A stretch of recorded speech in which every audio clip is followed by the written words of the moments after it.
In the pharmaceutical industry, the way a company structures its sales organization truly shapes its destiny. The right structure empowers teams to connect with the right customers, launch new therapies with confidence, and stay agile in a rapidly changing market. In this video, we'll dive into the essential models of sales organization, discover how companies determine the ideal size of their sales force, and reveal the key management roles that drive success on the ground.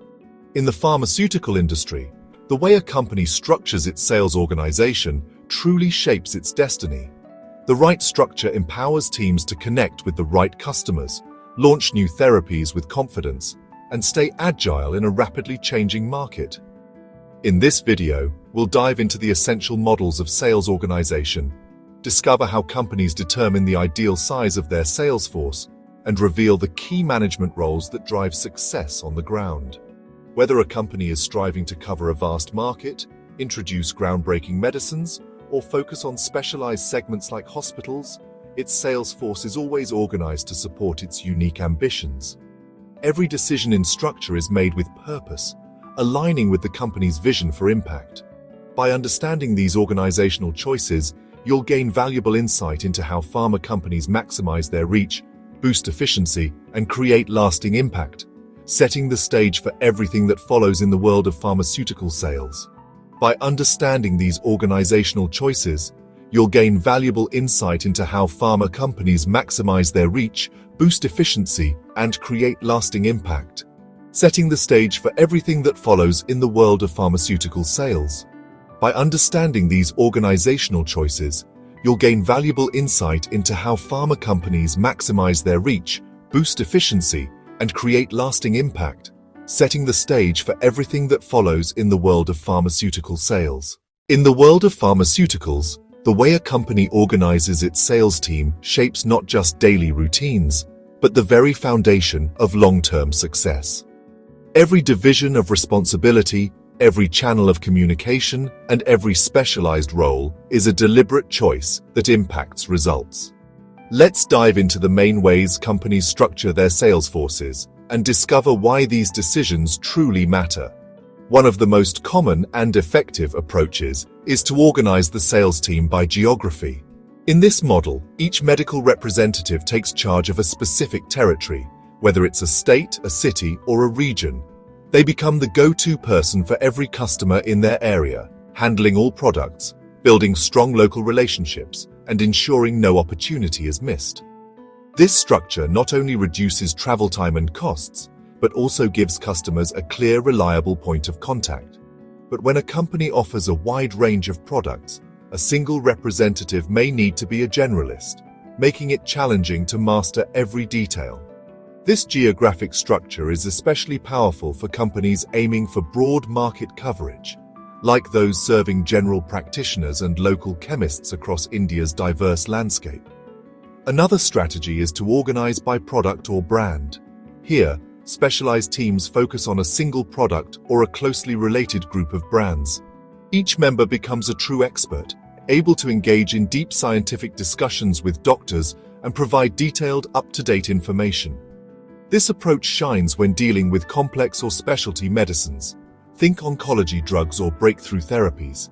While this structure builds deep expertise, it can also mean that several representatives from the same company visit the same doctor, sometimes causing confusion and raising costs. Yet, for large companies with multiple divisions, this model is essential for thriving in highly competitive fields.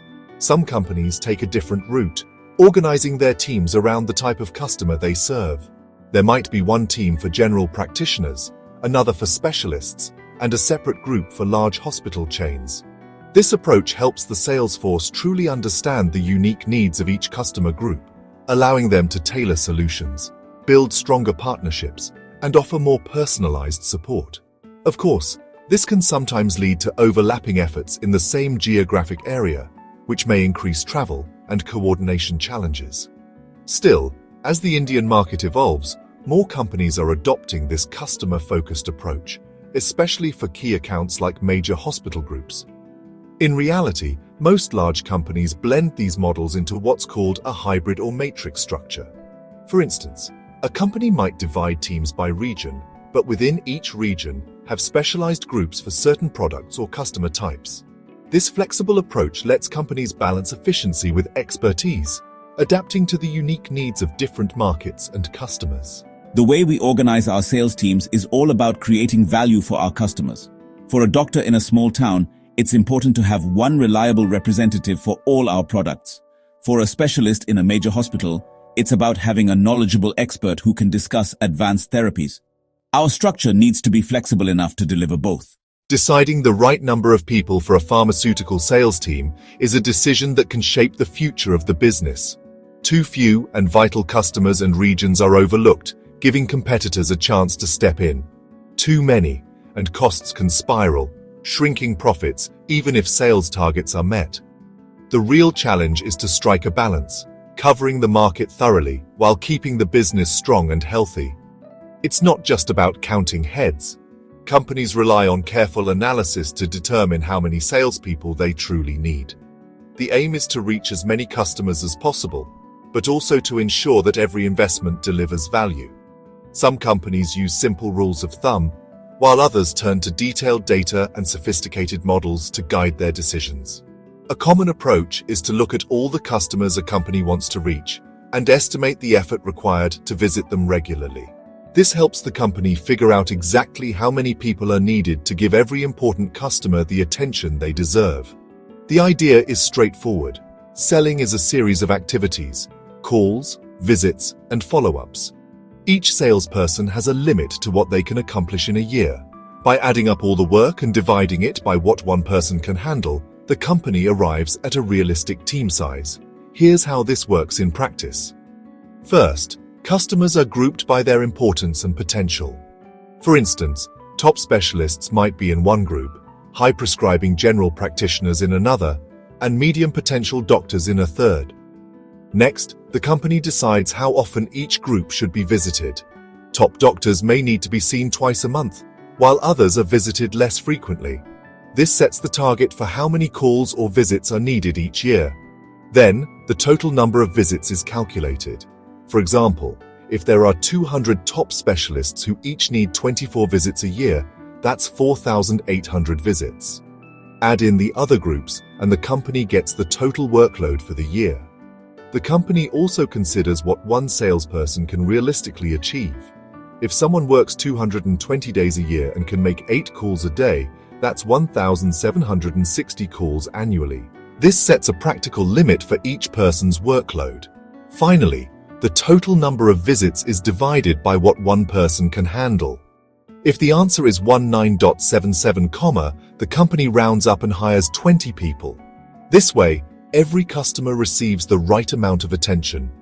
This method is logical and ensures no one is left out, but it doesn't account for the fact that some visits are more valuable than others, or that certain customers generate more sales. It's a solid starting point, but not the whole story. Some companies take a different approach. They look at how much extra profit each new salesperson brings in compared to their cost. The idea is to keep adding people as long as each one adds more profit than they cost. This method is based on the idea that the first salesperson in a new area will capture the easiest sales. Each new person adds a bit less, until eventually the cost of hiring someone new matches the extra sales they bring in. That's when the team is the right size. To do this, companies use data to predict how sales will grow as more people are added. They compare this to the full cost of each salesperson, including salary, travel, and other expenses. The right number is where the extra sales match the extra cost. This approach is financially sound, but it's difficult to get exactly right. It requires a lot of good data and assumes that nothing else is changing in the market, which is rarely the case. In reality, most companies use a mix of analysis and practical judgment. While models and data are important, the final decision often comes down to experience and what truly works in the real world. For example, many managers simply decide what percentage of sales they can afford to spend on the sales team. If the budget allows for 100 people, that's how many they hire. This keeps costs under control, but may not always match the market's real needs. Others look at what their competitors are doing. If the top company has 500 salespeople, a rival might aim for 400 to stay competitive. This is a common approach in fast-moving markets. Sizing the sales force is really a blend of science, art, and practical sense. We use data to estimate the effort needed and models to check profitability. But in the end, it's a strategic judgment call, balancing our goals, our budget, and what's happening in the market. Picture yourself with the responsibility of ensuring every corner of a vast country like India is reached by your sales team. It's not just about numbers, it's about strategic placement and purposeful organization. Territory design is both an art and a science, dividing the market into manageable zones so each sales representative can focus on a specific group of customers and truly maximize their impact. Each decision in territory design shapes how effectively your team can serve the market, making every effort count toward your company's success. A well-designed territory is much more than a spot on the map. It's a thoughtfully selected network of customers, clinics, and hospitals entrusted to one person. When territories are crafted with care, salespeople feel empowered, motivated, and able to build lasting relationships with their clients. This thoughtful approach inspires productivity and trust, laying the foundation for strong connections and meaningful results. When each territory is designed with intention, every representative knows their role and can focus on what matters most, serving their clients well. The result is a sales force that's not just present, but truly effective in every region. But what truly makes a territory effective? It all comes down to fairness and balance. Each area should offer a similar chance for success, so no one is left struggling with too few opportunities or overwhelmed by too many. This balance is built on real data, like the number of doctors, prescription trends, and hospital capacity, ensuring everyone has a fair shot at reaching their goals and making a difference. It's equally important to keep the workload manageable. If a territory is too large or spread out, a sales rep might spend more time traveling than actually meeting customers. Compact, logically shaped territories help reduce travel time and costs, allowing representatives to spend more time where it truly matters, with their clients, building trust, and driving results. Creating these territories is a careful, thoughtful process. It begins by breaking the market into small, meaningful units, like districts or neighborhoods. Each unit is analyzed for its potential, using data on prescriptions, doctors, and clinics. These units are then grouped together to form territories that are balanced in both opportunity and workload, ensuring every representative can perform at their best. Of course, real life is never as simple as a spreadsheet. Sometimes adjustments are needed for things like rivers, mountains, or even long-standing relationships between customers and salespeople. The best territory plans blend hard data with local knowledge, making sure the design works not just on paper, but in the real world where it matters most. But the work doesn't end once territories are set. Markets evolve, new products launch, and companies grow. That's why territory management is a continuous process. Regular reviews and realignments keep the sales force in sync with the latest opportunities and challenges, ensuring the company remains competitive and responsive in a changing landscape. To measure how well a territory is performing, companies compare its sales to its potential. If a territory is outperforming expectations, it could signal a great salesperson or an untapped market. If it's underperforming, it may need extra support or a fresh approach. This ongoing evaluation ensures every territory and every representative has the chance to succeed. By staying attentive and adaptable, companies can unlock the full potential of their sales teams and markets. In the end, effective territory management is about more than boundaries. It's about empowering people to achieve their best. Designing territories is a balancing act. Data gives us the science, but the real world adds the art. The goal is always to create a fair playing field where every representative has a real chance to succeed. In every successful pharmaceutical company, the strategies that guide the sales force are not just plans, they are the result of vision and dedication from a team at the head office. These professionals are the true architects of the brand's journey, shaping its direction and ensuring that every move in the market is intentional and impactful. Their collaboration transforms a simple product into a trusted name, and their vision forges a powerful connection between the company's goals and the needs of healthcare professionals and patients. At the heart of this team is someone who lives and breathes the brand, understanding its science, its strengths, and its challenges. This leader is always analyzing the market, studying competitors, and planning how to keep the brand ahead of the curve. They work hand in hand with colleagues from every department, ensuring the product is always available, compliant, and ready to meet the needs of doctors and patients. Every decision they make shapes the brand's future, from its first launch to its lasting legacy. Working alongside them is a creative force, focused on how the brand is seen and felt in the world. This expert crafts the story that doctors and patients remember, building trust and excitement through every campaign, event, and digital channel. They are always searching for ways to make the brand stand out, to reach new audiences, and to measure the true impact of every message. Their work ensures that the brand's promise is experienced at every touchpoint, leaving a lasting impression. In many Indian companies, especially those growing at a rapid pace, these roles often blend together. Sometimes one person is both the strategist and the creative mind, adapting quickly to the demands of a fast-changing market. As organizations expand, these responsibilities become more specialized, with experts focusing on either the brand's strategy or its communication, ensuring that every step of the brand's journey is managed with care, expertise, and passion. Imagine building a car. One expert designs the engine and maps out the journey, making sure the vehicle is powerful and reliable.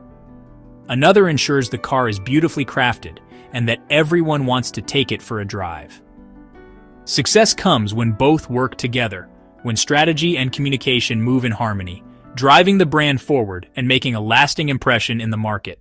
As we wrap up this module on structuring the sales organization in the pharmaceutical industry, remember, the right structure doesn't just organize your team, it empowers them to excel, aligns every action with your business goals, and fuels success in a dynamic, ever-changing market. Whether you're designing territories, determining the size of your sales force, or building strong management roles, each decision you make shapes the future of your brand. Thank you for joining us on this journey. Keep learning, keep leading, and continue making a real difference in the world of pharma sales.